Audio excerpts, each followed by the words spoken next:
they're being escorted from the building. I just need to move a little bit further away and then you can see a little bit clearer.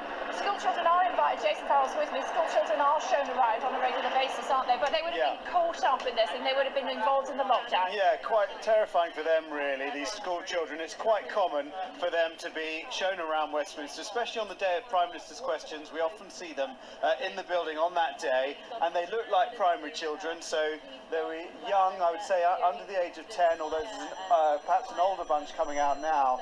And yeah, they would have been a part of that tour, and that tour does involve the yard where this attack happened. It involves Westminster Hall, close to the yard. So it's quite possible that some of them might have witnessed some of the horrors that were going on within Parliament when that happened. And it looks like they've been kept in there now for quite a number of hours, and are just being released now here onto the green on the west side of the building. So and coming out onto Millbank joining Road. us, I mean, these are dozens of little ones. Obviously, we don't want them heading up this way.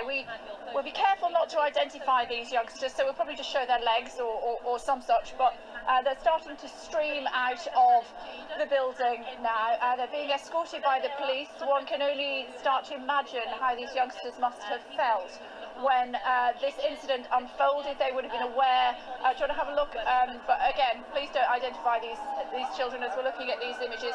They would have been anxious. They would have been unsure. I'm just going to bob down, and then I'm not in the way of our colleagues who are also showing the pictures at the same time. So they're just pausing for a second now, these youngsters. We'll be careful not to identify them, obviously. Can we pan down just to show their legs rather than to show their face?